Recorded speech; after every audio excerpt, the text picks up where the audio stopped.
Okay, so this is where we get to share our thoughts. I don't expect you to agree with whatever I would say or whatever I would say or whatever Jay would say because that's his thoughts and that's why we call it the debate. Today, what are we talking about? It's not about Liverpool, it's not about Chelsea, it's not about the players themselves. It's about those who take the decisions on the pitch, which sometimes they do get wrong. When they go watch the VAR, sometimes they still get confused and come and do all sorts of funny stuff. We're talking about the referees today and we're asking if they are under so much pressure to sometimes actually take decisions. And I'm talking about the English Premier League referees. I don't know what you think about that. The last game between Everton and Liverpool, Michael Oliver was the man who attracted all the headlines because Arne Slot was not too happy with some officiating on the day, and then that attracted a red card from Michael Oliver. Yeah, let me start off with you. I mean, I don't think this conversation is actually new to you. Yeah. Because of the several inconsistencies of these referees in respect to the kind of decisions they take, though. Yeah. And you're asking if they're under so much pressure to sometimes take these decisions. I don't know what you think. Oh, yeah, they are under a lot of pressure because at the end of the day... Even with the help of VAR? Yes. And I think that has even heightened the level of pressure on them because now we've seen what happens in the FA Cup without the VAR. Yeah. So in that situation, you can put it down to human error. But once you bring in the VAR and you still go ahead and have some mistakes in there, then you ask yourself, okay, then where is the room for the error? Because at the end of the day, we've given you help. So why are you still making mistakes?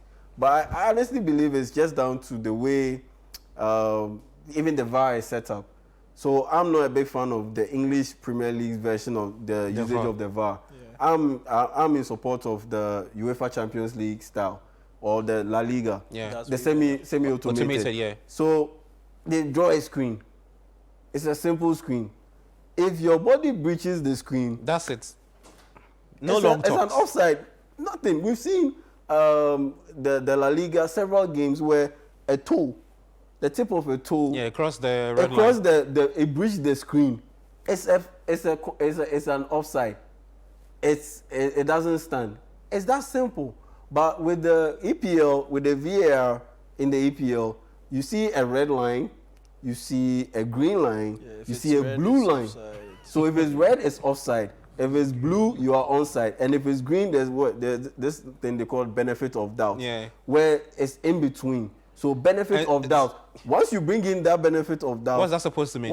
You're bringing in room for interpretation, where the human behind the VAR machine must now use his discretion. And that's where the issues come in. Just use semi-automated system. If it breaches the screen, it breaches the screen. Then you have to look at the on-field issues, the 50-50 challenges and all that.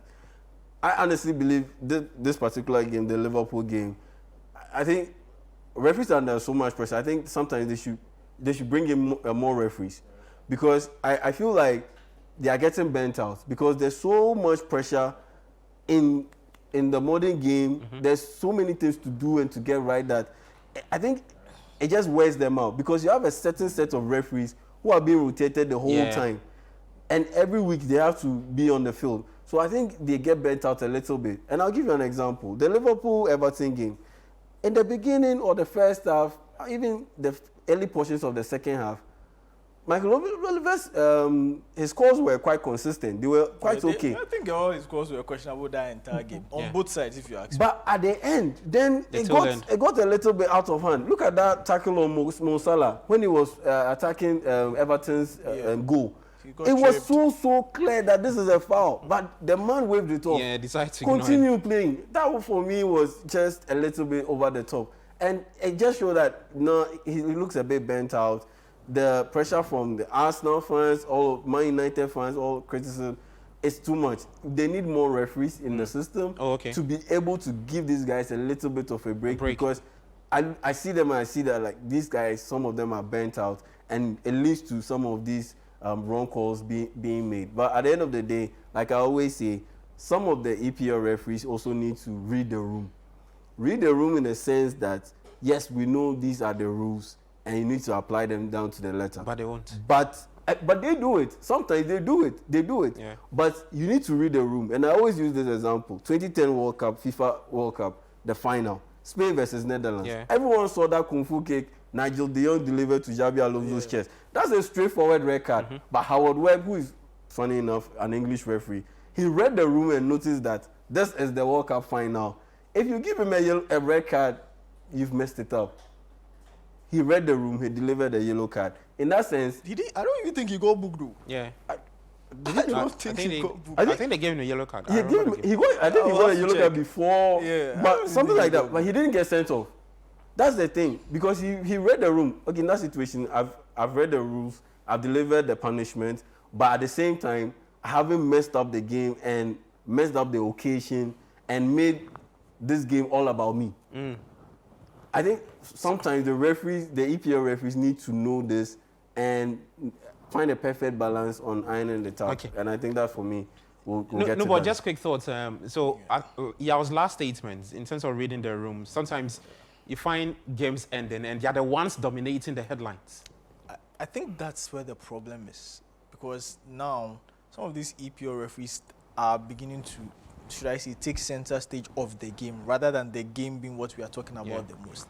And for fatigue, I wouldn't agree with you, because some of these referees are going to referee in Because for the the fatigue bit, you don't Emirates agree. and all those kind of things before games. So Maybe for, you want to pay them better so that they don't go? well, for me, I just do think that, yeah, the offside bit, I would agree with it. The semi-automated one makes it very simple, but these are clear decisions and clear, should I say, errors and mistakes. Especially if you look at the Liverpool Repeatedly. game. Most of the things that happened, Martin Oliver was in clear view of them. You look at the foul which led to the Everton goal. Wait, the equalizer? No, Yeah. the first first Everton goal, goal. That was a clear dive. You look at Bradley should have been sent off. Idrissa Ganagay should have been sent off.